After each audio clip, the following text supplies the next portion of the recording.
Most athletes say they want to always lock in, but very few actually succeed. I coach pro athletes around the world on mastering the mental game, and lately I've seen a scary epidemic take hold. Today's athletes are beasts on the field, but off it, they're getting controlled and pulled off track by even bigger, more dangerous beasts, distractions. The GOATs who came before didn't have to resist the endless temptations of our on-demand world. So in this video, I'm breaking down a simple 7-step process to eliminate distractions for good, so you can stay locked in and on the path to athletic greatness. So let's get started. Right, step 1, distraction audit. First things first, what actually is a distraction? A distraction is anything that pulls your focus away from what you need to do to perform your best and causes a negative impact on your training, recovery, or mindset. For example, video games aren't automatically a distraction, but if you're playing them so late that it ruins your sleep and makes you sluggish the next day in training, then that's when they become a distraction. Here's the key: distractions aren't one size fits all. What pulls one athlete off track might actually help another. Take having a girlfriend or boyfriend, for instance. For one athlete, that person might be a distraction because they're very needy or they're actually quite toxic, which therefore drains mental energy and focus. But for another athlete, their partner is an amazing source of support and energy, helping them recharge and stay balanced. So how do you figure out what's truly distracting you? Well, ask yourself these simple, specific questions. Does this activity or person pull my focus away from training or recovery? Does it negatively affect my energy, mood, or motivation? Does it cause me to miss goals, deadlines, or important practice? Do I feel regret or frustration afterward because it got in the way? If you answer yes to any of these, that's a distraction you need to become aware of. So look, your first job is to map out exactly what's pulling your attention off the field, court, or track so that you can start dealing with it proactively. Step 2, trigger check. Look, most distractions aren't random, they're reactions. Something happens first,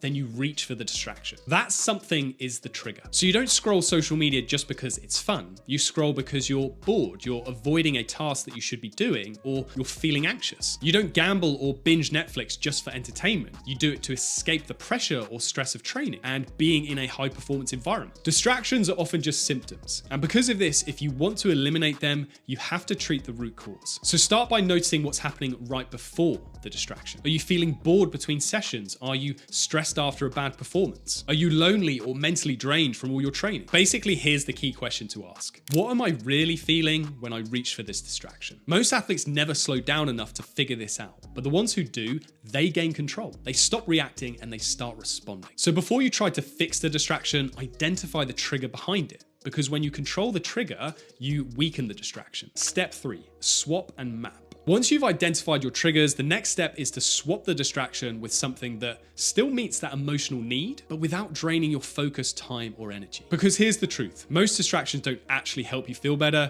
they just make things worse. You're stressed, so you scroll social media, and then you feel even more stressed after seeing other athletes signing pro contracts or winning trophies. You're overwhelmed, so you get caught in a YouTube loop, and then you're behind on recovery, nutrition, or training. So instead of trying to completely eliminate your distraction behaviors, map out healthier replacements that actually serve you. If you're bored or restless, try meeting a friend for coffee, going for a walk, or reading something that expands your mind. If you're stressed, journal, meditate, do a short breathing routine, or call someone who grounds you. Or if you're mentally burnt out, decompress by having a relaxing bath or doing a jigsaw puzzle or building some Lego. Anything to allow you to completely detach for an hour or two. This isn't about being a monk, it's about finding replacements that recharge you, not drain you. Ask yourself, what can I do instead that helps me feel better, not worse? When you swap the distraction for a powerful habit and map it to the trigger, you don't just eliminate the problem, you upgrade your entire routine. Step 4, slow fade. Even with better habits in place, the urge to go back to old distractions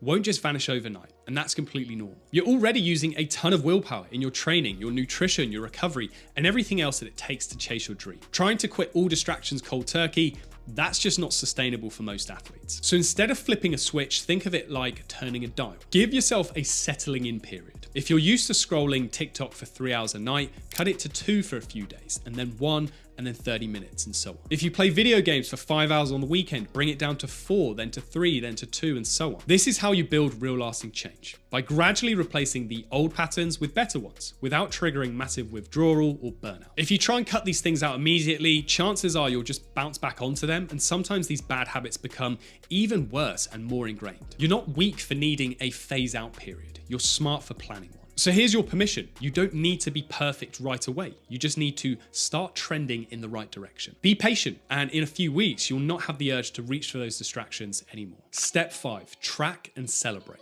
If you want new habits to stick, you've got to make your brain want to keep doing them. That's where operant conditioning comes in. The idea that behavior gets repeated when it's followed by a reward. So if you're weaning off distractions and building new, better habits, you need to track your progress and celebrate the wins, even the small ones. Did you cut your screen time by 30 minutes today? That's a win. Did you replace late night scrolling with a walk or a call with a friend? That's a win. Track it, write it down, then reward it. It doesn't need to be big, just something that signals to your brain, this matters, keep doing it. That could be a physical reward like treating yourself to something on the weekend, or just a moment of reflection where you acknowledge how far you've come. Because progress compounds, and when you start seeing momentum, motivation becomes automatic. Step 6, add friction. But I also have to give you another word of caution. Habits, especially the bad ones, are automatic. You don't think, you just do. So if you want to break them, you have to interrupt that autopilot. And the best way to do that is to add friction. Make it actually harder to access the distraction. For example, delete social media apps from your phone, or at least bury them in folders that it takes 4 or 5 taps to open them. That moment of delay is your chance to catch yourself and ask,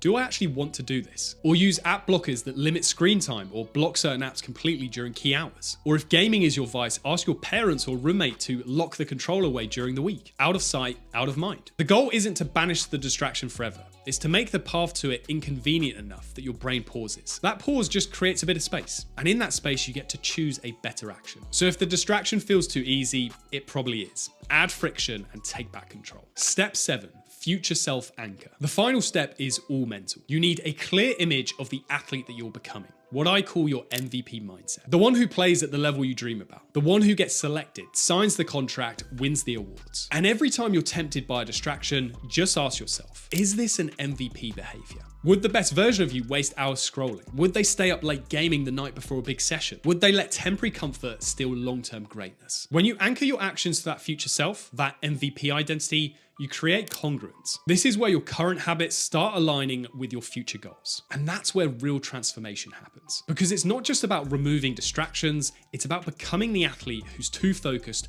too driven, and too locked in to let them win. And to really cement this identity, you should watch this video next.